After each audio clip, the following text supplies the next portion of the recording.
Ladies and gentlemen, it's time for the first segment of the night. This is Hot Take. This is the segment where we come at you louder and more erratically than an ad for Clive Palmer in a YouTube video you otherwise would have enjoyed. They're like Nigerian scams, I think, at this point. They're the least trustworthy thing on the internet, and every boomer I know has fallen for one.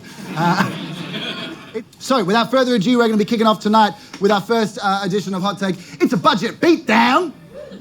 We're doing what every stoner over 30 does. We're going to follow the money.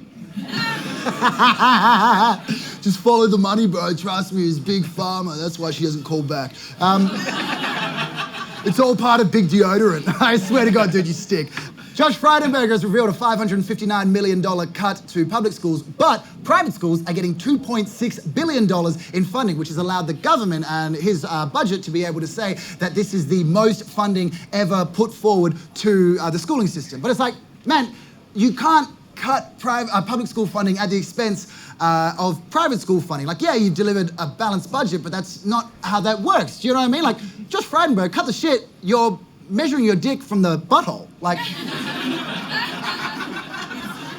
regional Australia is set to get $21 billion in the next budget, including $1.3 billion to upgrade their 5G broadband, which is great. I don't know if you know the situation of Outback Australia with 5G, but the only time people ever have any idea of what 5G is when they're trying to buy a quarter ounce from their dealer. And then he goes and gives you a speeding ticket. There's also $1 billion going to the Great Barrier Reef, but that is spread out over 10 years, which is wild. And this is only because ScoMo was embarrassed that the UN threatened to put the Great Barrier Reef on the in danger list. But it's like, Great Barrier Reef, this is Australia. Fucking take a number. Do you know what I mean? Like, you're at the way back of the line. You're behind women, Indigenous Australians, the trans community, artists, the ABC, YouTube comedians, straight white men. No, I'm just kidding. I'm just kidding. I had to give something in case any Liberals came tonight. There's also some changes to taxes. The government is going to be giving a one-off payment to adjust for the increased cost of living. They're going to give people 1 litre of petrol. Sorry, $240. ScoMo has given $600 million to the Australian Tax Office to establish a task force to hunt down discrepancies with multinational companies and wealthy Australians, which is like kind of weird. Like, ScoMo, are you hungry? You know, surely you shouldn't be biting the hand that feeds you. Especially when it's holding such a lovely Harvey Norman home entertainment system. In terms of the environment, there's going to be $20 million for tree planting as part of the Queen's Jubilee, which doesn't make sense to me because surely reptiles prefer ponds. As far as renewables, there's no new investment in renewables, but there's going to be $250 million given to allegedly clean or low emissions options, including hydrogen, which still produces emissions, and there's been no data or study given out as to when it'll be able to replace coal. I mean, if they really wanted to replace coal quickly, coal should do what Malcolm Turnbull did and try and stand up to Rupert Murdoch, I think. Then he'd be replaced real quick. But then we'd get a shittier alternative like clean coal, so.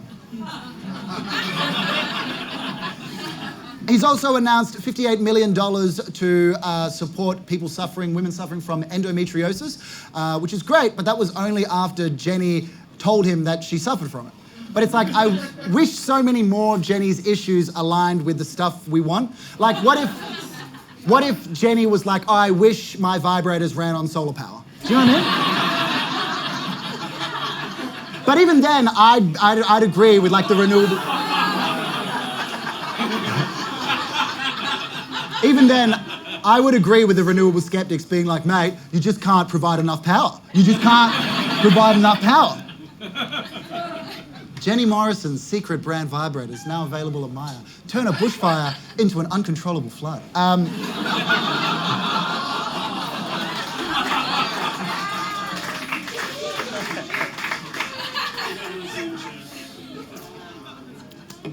That's ridiculous. There's also been $1.3 billion pledged to as part of the national campaign to end violence against women, but that is spread out over the next 6 years. And the thing is, the New South Wales Women's Safety Association has said that they need at least $1 billion for frontline services, which is crazy. It's to the point now where I'm like, has ScoMo got a humiliation kink? Because even women-run organisations are like, is that it?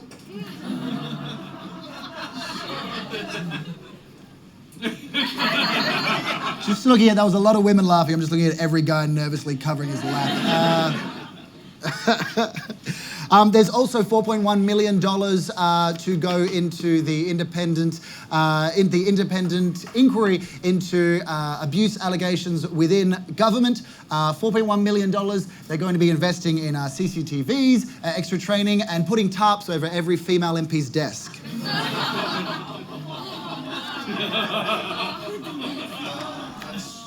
I know, but it's real, and what do we do?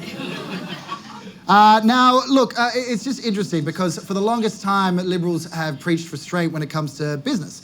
They preach that free markets should take these kind of enterprises and lead the way with our economy. But then the second a pandemic hit, they spent $343 billion in economic support. And then lo and behold, Australia returned with a 4% unemployment rate and one of the best bounce backs of any modern developed country. Which is wild. Like, clearly these things work, but now we can't afford to do them because of tax cuts that continually get pushed by major parties. And this is ridiculous. $4.7 billion is the estimated interest that we'll be paying in 2024. Okay, that's double what the Commonwealth budget allots for government school funding.